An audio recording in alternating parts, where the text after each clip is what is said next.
That is because of the perspective reversal, because your eyes perceive two different, like bistable images, alternating. And then the second one is like this mouth or head. There are different names for this thing. But anyway, this is based on the figure and ground reversal. So in this picture, you see this as a figure, the rest as a ground. But well, if you take this one as ground, that one is figure, then you have a totally different perception of the picture. So, and this is again, but this is another kind of reversal. It's a rival schemata reversal. So here you have two themes.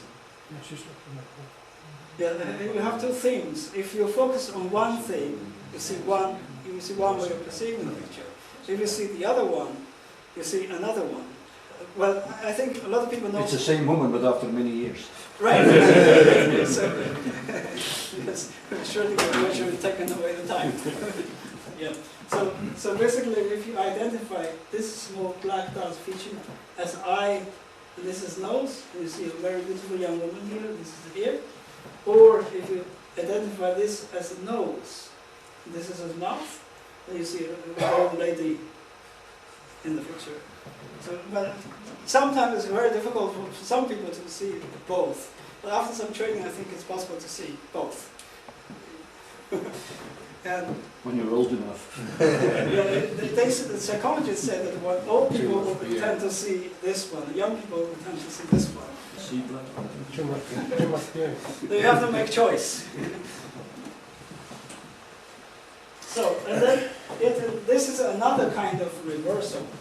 Well, so if you see this as a curve, or you see this one as a surface. It could, because normally if you draw geometrical objects, you can draw as a cube, you just simply draw like this. But actually, it can as well be a frame without content. This kind of perception reversal is, I call it the boundary and enclosed reversal. Because you have, let's say, if you put in mathematical terms, you have a manifold and you have a boundary of the manifold. For both, let me continue here. So, yeah, that comes to the relation, simple-minded relation.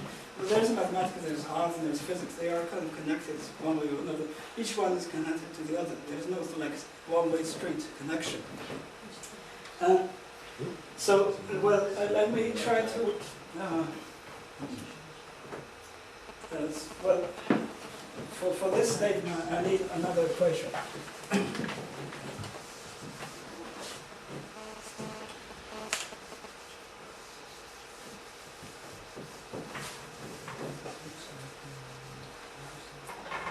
Because this equation gives you the surface.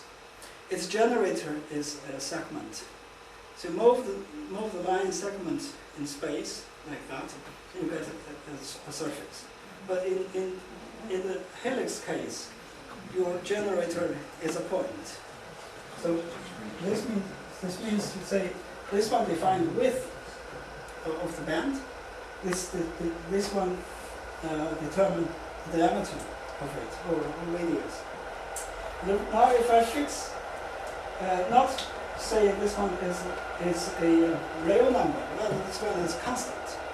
So that means I only do like this.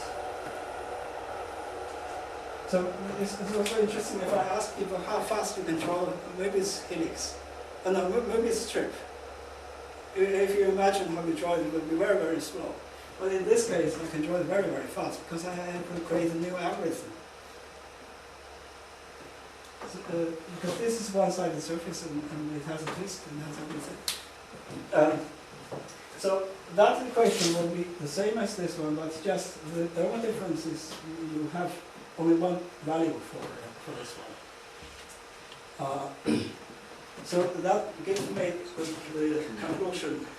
Different topological objects may share the same complete description analytically, or conversely, the same topological object may have complete different complete descriptions. Like this one, so if you turn this one draw it out and bend in any way. So the analytical expression will be totally different, but it's still the same topological family.